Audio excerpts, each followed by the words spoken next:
அருமையான தேவ ஜனமே, இந்த அருமையான சந்தர்ப்பத்தை அடியனுக்கு கொடுத்த தயவுக்காக தேவனை நன்றியுள்ள இதயத்தோடு ஸ்தோத்திரிக்கிறேன். போன வாரம் பார்த்ததானே அதே வசனத்தை தான் நாம் இந்த வாரமும் பார்க்க போகிறோம். நீதிமொழிகள் 6வது அதிகாரம் 23வது வசனத்தை நாம் படிக்கலாம். கட்டளையே விளக்கு, வேதமே வெளிச்சம், போதக சிற்சையே ஜீவ வழி. அல்லேலூயா. கட்டளையே விளக்கு, வேதமே வெளிச்சம், போதக சிற்சையே ஜீவ வழி.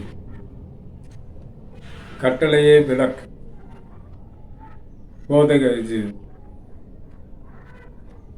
வேதமே வெளிச்சத்தை தருகிறது. ஏன் வேதத்தை வெளிச்சம் என்று சொல்ல வேண்டும் என்று சொன்னால், எந்த மனிதனையும் பிரகாசிப்பிக்கிறதானே தேவனுடைய வார்த்தையானது இந்த பரிசுத்த வேதாகமத்தில் இருக்கிறது. வேதம் என்றால் பிரமாணம், பிரமாணம் என்றால் வேதம். அதான் சொல்லுகிறார், கட்டளையே விளக்கு. விளக்குனா தள்ளுகிறது, விளக்கு. வேதமே வெளிச்சம், போதக சிற்சையே ஜீவ வழி. அன்பானவர்களே, தேவனுடைய நாமம் மகிமைப்படுவதாக. இந்த அருமையான சந்தர்ப்பத்தை தேவனை அடியனுக்கு கொடுத்தபடி நான் தேவனை ஸ்தோத்திரிக்கிறேன். வேதமே விளக்கு, கட்டளையே விளக்கு, வேதமே வெளிச்சம். அன்பானவர்களே, ஏன் வேதத்தை வெளிச்சம் என்று சொல்ல வேண்டும்? எந்த மனிதனும் பிரகாசிப்பிக்கிறதானே தேவனுடைய வார்த்தைகள் இதில் அடங்கி இருக்கிறபடினால்தான் இந்த வேதத்தை குறித்து சொல்லியிருக்கிறது. வேதமே வெளிச்சம். சரி, வேதம் என்றால் என்ன? அதுதான் பிரமாணம். பிரமாணம் என்றால் வேதம், வேதம் என்றால் பிரமாணம். என் விதிகளை மீறாதிருப்பாயாக என்று தேவன் சொல்கிறார். தேவனுடைய வார்த்தை, தேவனுடைய கட்டளைகளை நாம் மீறக்கூடாது. தேவன் எனக்கு கொடுத்த இந்த அருமையான வாக்கியத்துக்காக தேவனை ஸ்தோத்திரிக்கிறேன். 96வது ஆண்டு முடிவிலேயும் 97வது ஆண்டு துவக்கத்தில் இருந்து உபாகமம் 5வது அதிகாரம் இருக்கிற 10 கட்டளைகளை அடியேன் கை கொண்டு வருகிறேன். இதை உறுதியாக சொல்கிறேன். இத்தனை வருஷங்களாக உபாகம் 5வது அதிகாரத்தில் கொடுக்கப்பட்ட இந்த கட்டளைகளை பிரதானப்படுத்தி வாழவும் அதை கை கொள்ளவும் தேவனை அடியனுக்கு உதவி செய்தார். ஏன் இந்த பிரமாணத்தை பிரதானப்படுத்த வேண்டும் என்றால், தேவன் எனக்கு இதை குறித்து உணர்த்துதல் கொடுத்து கொண்டே இருந்தார். இந்த பிரமாணத்தை கை கொள்ளாதவன் பரிசுத்தவான் அல்ல. இந்த பிரமாணத்தை கை கொள்ளாதவன் தேவ மனிதன் அல்ல. இந்த பிரமாணத்தை கை கொள்ளாதவன் தேவனை பின்பற்ற முடியாது. இந்த பிரமாணங்களை கை கொள்ளாதவன் தேவனுடைய சமூகத்தில் நிற்க இயலாது. பல சொல் கேட்டு நல்ல தேவ மனுஷங்க, அவன் நல்ல தேவ மனுஷங்க. நல்ல தேவ மனுஷன் என்றால் என்ன அர்த்தம்? தேவனுடைய பிரமாணங்களை கை கொள்கிறவன் தான் நல்ல தேவ மனுஷன். தேவனுடைய பிரமாணங்களை எல்லாம் கை கொள்ளாத கிறிஸ்தவர்கள், ஊழியக்காரர்கள் யாராக இருந்தாலும் நீ சாத்தானுடைய தூதுவன். ஏனென்றால் உலகத்திலே நிறைய சபைகள் இருக்கிறது, நிறைய சபைகள் இருக்கிறது. சபைகளிலே ஒரு சபையினுடைய பெயர் என்னன்னா சாத்தானுடைய சபை அப்படி எழுதியிருப்பார். அது சாத்தானுடைய சபை, அங்கே போகக்கூடாது. சாத்தானுடைய சபை என்று எழுதப்பட்டதுனாலே அது சாத்தானுடைய சபை அல்ல. இந்த தேவனுடைய வார்த்தைகளை பிரமாணங்களை பிரதானப்படுத்தாத எல்லா சபைகளும் சாத்தானுடைய சபைகள் தான்.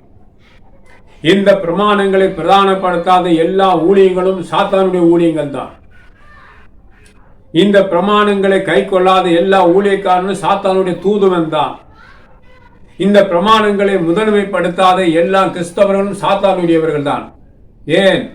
பொய்யனும் பொய்யுக்கு பிதாவுமாய் இருக்கிற சாத்தானுடைய ஆளுகையில தேவனுடைய ஊழியக்காரர் நிறைய இருக்கிறார். நாயை போல ஊளையிட்டு கொண்டும் தவளை போன்று சத்தம் போட்டு கொண்டு வந்தால் சரியாகுமா? பிரமாணங்களை கை கொள்ளுகிறவனை தான் தேவன் நோக்கி பார்க்கிறார். தேவனுடைய விதிகளை நோக்கி பார்க்கிறவனை தான் தேவன் பிரதானப்படுத்துகிறார்.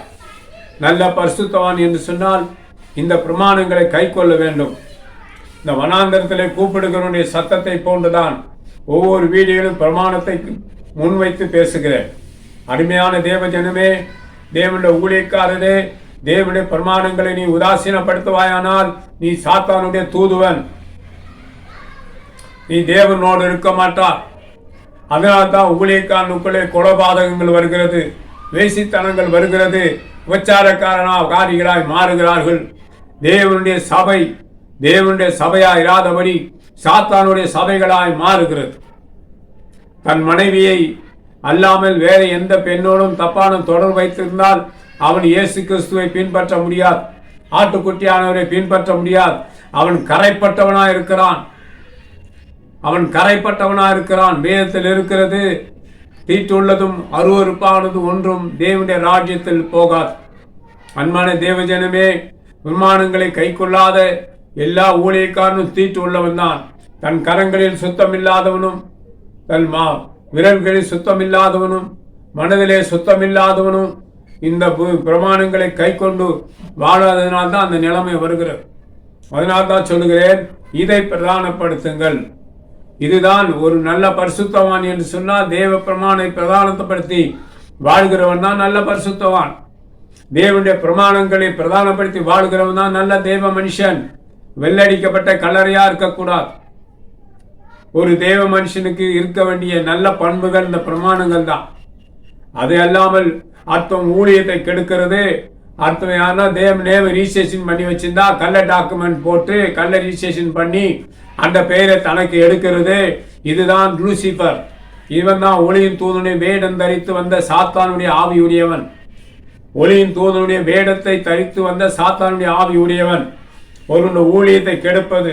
2 வருஷத்துக்கு ஒன்று ரிஜிஸ்ட்ரேஷன் பண்ண மாதிரி பண்ண முடியுமா? ட்ரை பண்ணி பாருன்னு சொல்றியே, கேடு கட்டவனே, நீ சாத்தானுடைய தூதுவன், நீ விழுந்து போனவன், நீ வஞ்சிக்கப்பட்டவன், சாத்தானுடைய ஆதிக்கத்தில் இருக்கிறவன்.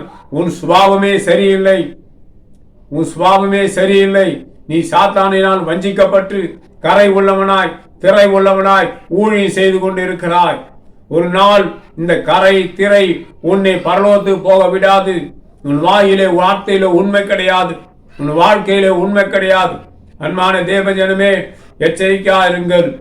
பிறனுக்குள்ள யாதொன்று இச்சிக்க கூடாது. இந்த சர்ச் ஆஃப் பெண்டிகோஸ்டல் மிஷன் இந்த பெயரை தேவன் எனக்கு கொடுத்தார். இந்த பெயரை கள்ள டாக்குமெண்ட் போடலாம். 2 வருஷத்துக்கு முன்னுமே ரிஜிஸ்ட்ரேஷன் பண்ண மாதிரி ட்ரை பண்ண பாரு. ஆனா போடா உன்னாக்கு, நீ கேடு கட்டவன். தேவன் எனக்கு கொடுத்த பேர் இந்த பேர் மட்டும் இல்லை, இன்னும் 6 பெயர்களை தேவன் எனக்கு தந்திருக்கிறார். 6 பெயர்களிலே நான் ரிஜிஸ்ட்ரேஷன் பண்ணி தேவனுடைய ஊழியத்தை செய்யலாம். ஒரு பெயரை உன்னால் தேவ சமூகத்திலிருந்து வாங்க முடியுமா? தேவனால் அழைக்கப்பட்டவன், ஆரோனை போன்றும் அழைக்கப்பட்டவன். தேவன் என்னை கைவிட மாட்டார். ஒரு பெரிய ஸ்தாபனத்தில் இருந்தேன், அந்த அன்மேரிடுக்கு உண்மையா இருந்தேன், பண விஷயத்துல உண்மையா இருந்தேன், என்ற பழக்க வழக்கங்களில உண்மையா இருக்க தேவன் உதவி செய்திருக்கிறார். அன்பான தேவஜனமே, தேவனுடைய பிரமாணங்களை நீ பிரதானப்படுத்தி வாழு. உன் நடையை காத்துக்கோள், உன் கிரியைகளை காத்துக்கோள், உன் எண்ணங்களை காத்துக்கோள், உன் பார்வையை சரிப்படுத்து, உன் வாயின் வார்த்தைகளை சரிப்படுத்து. அன்பான தேவஜனமே, தேவனை அண்டி வாழ்கிறவர்கள் பாக்கியவான்கள். நீ சாத்தானுடைய தூதவனாய் வாழாதே, கருகி போயிருப்பாய். தேவனுடைய பார்வையிலே நீ கருகி போயிருப்பாய். வெளி தோட்டத்தில் வெள்ளடிக்கப்பட்ட கல்லறையை கொண்டு வாழ்வாய். உன்னுடைய சுபாவங்கள் கேடு உள்ளது, உன் சுபாவங்கள் சரியில்லை. நீ கொலபாதகனாய் இருக்கிறாய், களவுக்காரனாய் இருக்கிறாய், இன்னொரு ஊழியத்தை கெடுக்கிறாய், இன்னொருடைய பெயர்களை கெடுக்கிறாய். இதுதான் ஊழியமா? கேடு கட்டவனே, நீ சாத்தானுடைய தூதுவன். நீ நரகத்துக்கு தள்ளுண்டு போவாய். உனக்கு முடியலன்னா போய் கல்யாணம் பண்ணிக்கோ. பாவம் செஞ்சுட்டு நான் கல்யாணம் பண்ணாம இருப்பேன்னு சொல்லாதே. தேவனுடைய நகைப்பார், தேவனுடைய தூதர்கள் உன்னை பார்க்க மாட்டார்கள். நீ தேவனுடைய பார்வையில நிற்க மாட்டாய், தேவனுடைய தேவ தூதர்களின் பார்வைகளிலே நிற்க மாட்டாய். ஏன்னு சொன்னால் நீ கரங்களில் சுத்தமற்றவன், வாயின் வார்த்தைகளே சுத்தமற்றவன், நீ கேடு கட்டவன். பாவம் செய்து விட்டு நீதிமான போல வாழ்ந்து கொண்டிருக்கிறார்.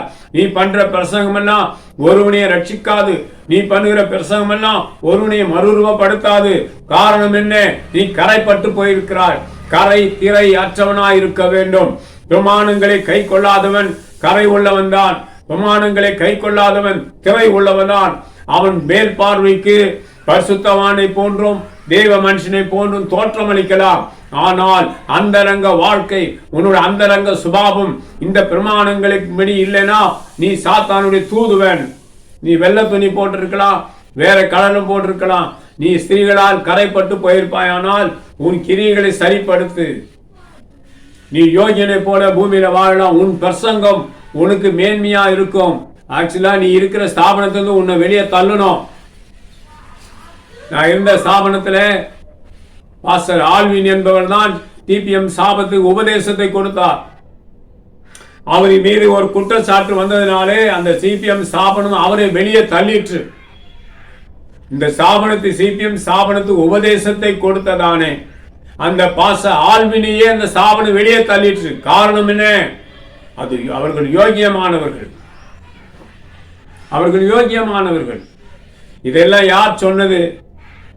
டிபிஎம்ல ஒரு சென்ட்ரல் பாஸ் விஎல் சாக்கோ என்ற சென்ட்ரல் பேர் உள்ள சென்ட்ரல் பாஸ் இதை எனக்கு சொல்லிக் கொடுத்தார். ஆல்வின் ஆல்வின் தப்பு பண்ணிவிட்டார், விழுந்து போனார் என்று அவரை தள்ளிவிட்டார்கள். ஆனால் அவர் கொடுத்த உபதேசத்தை இவர்கள் தள்ளவில்லையே. இதையும் வெளியே தள்ளிவிட்டு வேறு நல்ல உபதேசத்தை எழுதி வைக்கலாமே என்று சொன்னார்கள். அன்பானவர்களே, தேவன் அவ்வளவு மேன்மையால் வைத்த அந்த சிபிஎம் ஸ்தாபனத்துக்கு உபதேசத்தை கொடுத்த பெரிய பாஸ்டர் ஆல்வின் என்பதை உதாசீனப்படுத்தி வெளியே தள்ளிவிட்டது. ஆனால் அவள் உபதேசத்தை தள்ளவில்லை என்று சிபிஎம்ல சென்ட்ரல் பாஸ்டர் அந்த விஎல் சாக்கோ என்பவர் எனக்கு இதை சொன்னார். இந்த உபதேசம் பெரிதல்ல, தேவன் பெரியது. அவனை தள்ளுவது போல அவன் கொண்டு வந்த உபதேசத்தை இவர்கள் தள்ளவில்லை. அந்த பாஸ்டருக்கு சாட் போட்டு பிரசங்கம் பண்ணுகிறவர்களே பிடிக்கவே செய்யாது. அவன் விக்கிரகத்தை காட்டி பிரசங்கம் பண்ணுகிறான், இவன் சாட்டை போட்டு விக்கிரகத்தை காட்டி பிரசங்கம் பண்ணுகிறான். இவனுக்கு அவனுக்கு உள்ள என்ன வித்தியாசம்? இவன் இதை சாட் போட்டு பிரசங்கம் பண்ணுகிறவர்களே நம்பவே மாட்டான், அவன் சேர்க்கவும் மாட்டான். தேவனுடைய வார்த்தை தான் நம்புவேன் என்று சொல்லி அவர் அதிலே வாழ்ந்தார். எனக்கு அன்பானவர்களே, சிபிஎம்ல தான் என் பரிசுத்தவான் எனக்கு எல்லாவற்றையும் சொல்லிக் கொடுத்தவர். வெளியில வந்து வேதாகம கல்லூரியில படித்திருந்தாலும் அங்கேயும் சில ஒழுங்குகளை அடியன் கற்றுக்கொள்ள தேவன் எனக்கு உதவி செய்தார். கட்டளையே விளக்கு, வேதமே வெளிச்சம், வெளிச்சத்து ஒளியிலே விளங்கும் பரிசுத்தவான்கள் இருளிலே நடவாமல் வெளிச்சத்திலே நடவுங்கள். வெளிச்சத்திலே நடவுங்கள் என்ன அர்த்தம்? பிரமாணத்தின்படி வாழுங்கள் என்றுதான் அர்த்தம். இந்த பிரமாணங்களை எல்லாம் உதாசீனப்படுத்திட்டேன்னா நீ பெரிய பரிசுத்தா, நீ ஒளியில இல்லை, நீ இருளிலே இருக்கிறாய். எனக்கு அன்பான தேவனுடைய ஊழியக்காரர்களே, உணர்வணிந்து உபாகம் 5ஆம் அதிகாரத்தில் உள்ள 10 கட்டளைகளை பிரதானப்படுத்துங்கள். இயேசு கிறிஸ்துவ 2 கட்டளைகளை பிரதானப்படுத்துங்கள், நீங்க பாக்கியமுள்ளவர்களா இருப்பீர்கள். கட்டளைகளை பிரதானப்படுத்தாத எந்த ஊழியமும் பூரணப்படாது. எந்த மனுஷனும் பரலோகத்துக்கு போக முடியாது. ஆண்டு வரிகளை போனோம்னா நீ தேவனுடைய வார்த்தைகளை கனம் பண்ணு.